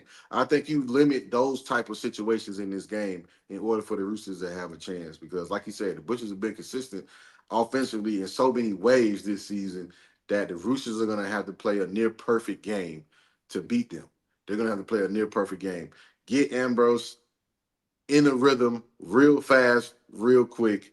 Um, they have an uphill battle. I'm not even gonna lie. I'm not gonna sit here and say this is a great matchup and we two teams that we just been wanting to see. I can't fully 100% say that. The Butchers are a better team than the Roosters, but they also still have to play. They still have to play. They both have the ability to score points when they want to. It's just one team has been doing it more consistent than the other. And against everybody, not just certain teams. The Roosters they cannot be in uh, uh, a dink and dunk type of game with them. Like you have to make all of these drives count. And I believe they can. I believe Ambrose can get hot.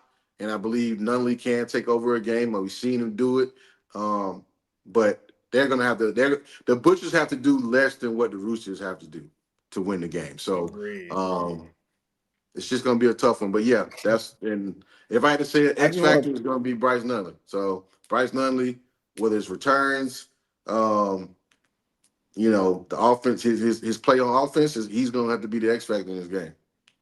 I was just about to ask you about Bryce Nunley. I was gonna say, just putting this out there. I know you're more of a defensive guy, but if you had to come up with a way to get the ball to Bryce Nunley, because I mean, in this game, just you said it perfectly. The Roosters are gonna have to score.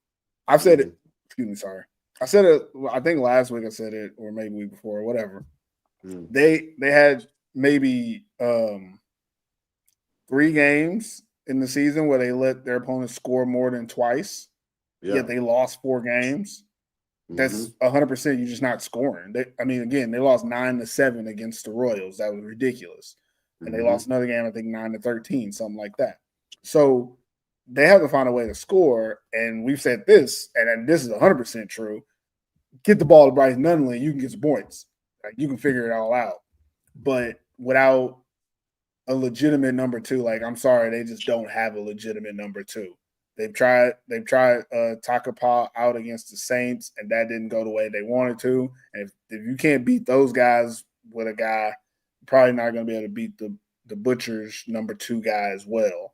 And the question I have is, how do you get Bryce Nunley into one of those matchups where it's more favorable? Because they're obviously the Butchers probably are going to put, Zach Wright or somebody on him and say, okay, our defense is going to play defense. We take him away. Now they have to do something else. And the Roosters have proven that they really don't have anything else. Like, if they can't run, which it doesn't look like they're going to be able to do with this new group, their offensive line isn't as good as it used to be. But they can always bank on it. If we can get the ball to Nunley a couple times, we can move the ball. How do you get it to him? What's your thoughts of how they could figure out ways to get him into a matchup? Because the Butchers, they're gonna give you one corner who can't do it. They always got at least one, but that's not who's gonna be guarding him at the start of the snap. So, what are your thoughts on how you can get that matchup? I think you have to be patient for one and take your shots when you get them, because the Butchers don't have to load the box.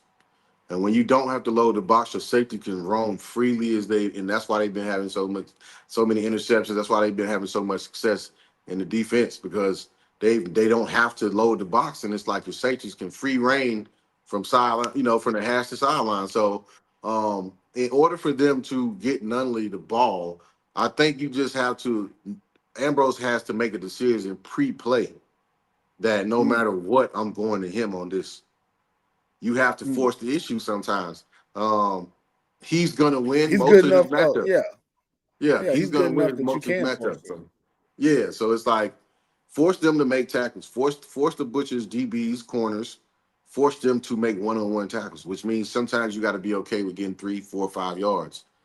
But eventually they're gonna miss. Eventually, you gotta hope that eventually he's gonna make somebody miss, and he's gonna get take off and score and whatever, make the plays you need to make. I think you get in the red zone. I think you absolutely go to him some kind of way in the red zone, whether it's slant, fades, something. I think you gotta just make those decisions where hey, while we're down here, we have to target him at least 1 or 2 plays. And that's just a decision you got to make and live with. So I think the Butchers are good, but I think they do have holes in their defense to where it can be exposed, and I think that's just one way that it's possible. Yeah, I agree. I think about this matchup because I think the Roosters defense, like you said, they're good enough. I think they can, again, even in that last game, giving up 28 points, I'm not upset at that. I feel like that's fine. On a team that should be able to score 40, I'm okay with that. Yeah. But them finding ways to get Bryce Nunley the ball, I feel like that's going to be that's going to decide if they win or not. Mm-hmm. I would throw out a suggestion, just if anybody's listening or cares, is to kind of utilize him as part of your run game package, and not have him under center situation, but I'm talking about schematically. People use jet sweeps and wide receiver screens. Those are run games. Those are outside runs. And you scheme it into your offense that way is, okay, when we want to kind of get the ball on the outside and make that defense go laterally, instead of us doing a stretch to our running back, we run a quick wide receiver screen. And what I'm saying is you do it that way as well. And instead of you deciding to do a toss sweep or a wide receiver screen to someone else, maybe we get it to Nunley then. That way he gets guaranteed completions and the ball in his hand, because he's also a dynamic runner with the ball. So he's not a guy that has to get the ball downfield. You can get it to him at the line of scrimmage, behind the line of scrimmage, rocket screen, stuff like that, and he can make a play. And I think if they do that, like you said, even if he's running stuff where he only gets 2 or 3 yards, that's a run. You're doing exactly what you want from a run, and now you're in a situation where you can actually still pass him the ball or hand it off to someone else, but the defense has to now realize that he's going to get the ball. He could be your first down play. Every first down, I'm running a wide receiver screen to Bryce Nunley. I don't care if he gets no yards. Y'all going to get out there on first down and guard that man. And then eventually, like you said, being patient, that gets you in situations later in the game where maybe they decide to start moving bodies and you can run a little bit more. And now they're thinking. And now you can still go back to him whenever you want to, because that's part of your game plan, is that's the run game, not a got to get it to Bryce part, even though he's the integral part of it. I don't know. I'm just talking football. I would like to see it be a competitive game. That's for sure. Oh, for sure. Now, for sure. I'm all with the Butchers this year. It's championship or bust, but I still think that all 4 teams in the playoffs are capable of winning a championship. So I'd like to see them play each other at a high level. I don't want to see any blowouts this weekend. Even though no blowouts. It's weird they're playing on Sunday though. That's crazy. But yeah, I think we did them all. Yeah.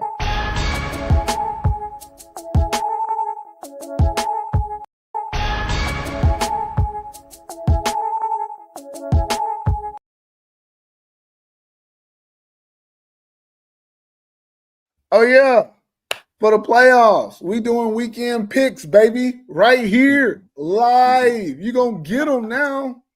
We've been hiding them all year. You gonna get them now. Normally we just put our picks up online, but today, since we've already talked about all the team stuff, we're gonna give you briefly who we have and why for the matchups. But again, the rest of the panel and our picks will be up online on Instagram at American Football in Finland, where you can make all the comments about what you do and don't like. Oh, and also, let me give you guys an update of our pick'em rankings as the regular season is over. But we're still going to do it through the playoffs, but I think it'll probably stay the same. I think we all have the same picks. Tied for first is Finland Swami at 33-5. And also Eli Mantaranta, also 33-5. That is crazy. That is how many games is that? 38. What's that? 38 games and only got 5 wrong. That's not bad. In third place, Chris Green, 32-6. Fourth place, Coach Q, 31-7. And Perfect Purpose, myself, is in last at 29-9. I'm the only person that didn't get 30 right out of 38 games. And I mean, that's still very impressive. Like, y'all don't miss. I miss a lot, but also I don't care about my picks as much during the season. I could never get those damn Helsinki games right. I pick the East City Giants, then I pick the Wolverines, and I'm like, and then I'd be picking I don't be picking the Royals because I just don't trust them half the time. Yeah. And when I don't pick them, that's when Alpha decides to score 3 or 4 touchdowns. Yeah. So I don't think I picked the Royals that much this year. I feel like about 2 or 3 times they won. So yeah, I mean, they probably only won like twice when we didn't pick them. Yeah. When they did win, I wanted to pick them. I wanted to pick them a few times just offensively. I'm like, I can't do it. I just don't. I can't trust it. Like with the Helsinki teams, I'm normally just like, flip a coin because it could go either way. But with them, I'm always like, I don't want to be that invested in them winning and then they lose. Like, ugh. I'd rather they win, and I said they were going to lose. I'd rather it go that way. But get into these games. Friday game, Kuopio Steelers versus Seinäjoki Crocodiles. Who do you have and why? I'm going with the Kuopio Steelers in this game. I'm going with the Kuopio Steelers. I just think they're a more equipped team. I think they'll be ready for this stage. The Crocs, as an organization, has just showed me I can't trust them. What? Why? Why? Because every time they get to an almost close big game, they lose. Single time. There you go. Every single time. You're talking about history. Okay. Yeah, this is just history repeats itself to me, and maybe obviously I'm not saying there's no chance that they're going to win. Obviously, every year is different, but I think Kuopio has been more consistent in what they do. That's what I would say. I said they'd be more consistent in what they do. And they're playing at home. They got the home field advantage now. If the Crocs was at home, I'm not lying to you. If the Crocs was at home, I'd pick the Crocs. Yeah, I'm not even going to lie to you. I would, but I just think at home, Kuopio, the fans, Ethan Greenfield, Coach Manley, they have a lot stacked on their side for them to have a positive outcome in this game. I do think this will probably be the prime time game.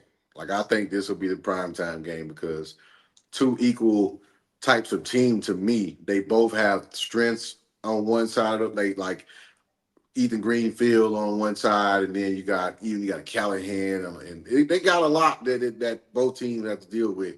And I just think Corpio is just gonna find a way to get hot, and then now it's gonna force the Crocs to have to throw the ball more than get Ship involved. So, um, yeah, I'm going Corpio Steelers, man. I'm gonna go Scorpio Steelers as well. I know my analysis earlier might have had people thinking the other way, but I do think that enough people will listen to what I said about the Crocodiles and the Steelers, and that will be enough, fuel for the Steelers to prove me wrong and do some. I think that this game is gonna. I still think it's gonna come down to the Steelers receiving core. Well, there's two options. One option, Greenfield, unstoppable. It is what it is. And he Mhm. just to a point that you just can't win. But the second option is offensively, the Crocodiles are able to stay within range because Deontay Sip is still going to be able to make plays as well. And if it becomes a close game, the difference is going to be Noah Choate, Isaac Marshall, Nicholas Quika. Either one or all of them is going to make some play that separates these two teams. And I think that's really what's going to happen. Despite my analysis from earlier, again, I was speaking from the Croc side, but I'm going from my personal opinion of this game. I think the Steelers have the better individual players. And I would like to see them do that in this game too. I think it'll be a great setup for the championship if they're able to win this game based on elite talent and not just, blundering the team with the run game. Second game, which is going to be on Sunday, which if this game is on Sunday, we ain't recording on Sunday. I'm watching football. Yeah. We might have to record on Tuesday because I got basketball practice on Monday too. Basketball season just started, guys. It's just a weird time of the year. But Sunday, we got Porvoo Butchers, number 1 seed, versus Helsinki Roosters, number 4 seed. Who do you have and why? Man, you know what? I was not ready to make this pick today. Howdy. It's a hard one for me, man. It's not really a hard one. It's not a hard one. To not be biased and not think that like the Butchers have a better chance. I'm picking the Butchers in this game, and the reason why I'm picking the Butchers is because what I always said, they played more consistent. I just don't feel confident in the Roosters this year playing the playoffs, starting the playoffs against the Butchers. Yeah. If this would have been any other team, I'd probably be a little more confident going with the Roosters with against them. But not against the Butchers. I think this stage, the Butchers are a different team. The Roosters are in a developmental stage to me. So expecting them to be what we used to seeing, it don't do them really, good justice. Like, yeah, I know everybody think you can win a championship every year, but like there's reality too. There's hope and then there's reality. You know what I'm saying? And reality is the Portable Butchers have shown that they can be more consistent. They can make the plays when they want to, and the Roosters haven't shown that, and they haven't shown in these recent weeks. I don't feel like they got better in these recent weeks. I feel like taking losses and it's just not a way that you want to try to enter the playoffs, and it's not a confident feel right now for me. Um, and obviously, I know they have the ability to play better and they can play better, but I think at the end of the day, if I had to put my money on it, I think the Butchers will come away with this. Yeah. I ain't putting nobody money on it, but I'm definitely going for the Butchers. And now that I think about it, I might be able to pop up. I don't know. I'm trying to think about it because Portland's not that far away. You gotta go to that game, man. If I was there, I'd go to it, man. But I'll be wearing red, but I respect good teams, man. Yeah, I So haven't. I don't think I've been to any Portvue games this year. I went to one Roosters game. I always try to go to a couple, like 1 or 2 games a year. if it fits my schedule. And I mean, we got NFL games, but the game's at 2. It's on a Sunday. That's different. Like, I'm just gonna be at the house anyways, probably on a Sunday. Get out there, see a little football, see a little razzle dazzle. Yeah, maybe. But the reason I choose the Butchers, same thing you said, they're just a better team, more consistent. It'd be a folly to choose the Roosters in this matchup. But Jesse said he's gonna be at the game. Oh, you gotta go. You gotta go, Yeah, man. yeah. I'm gonna have to be out there, Jesse. We have to holler at you. I'll probably bring my daughter though, because we can get her out the house too. It better not be raining though. I don't like when it's raining. But again, in this game, I think that you just have to go with the team that you can trust. And right now, we can't trust the Roosters, and that's weird to say because I always feel like in the playoffs, they're the team that I can always bank that they're going to play good in playoffs. I don't feel that way this year. And with the Butchers, they've just been playing great. So you got to go with the Butchers. That's an easy pick. Yeah, we're good to go. Get on up out of here.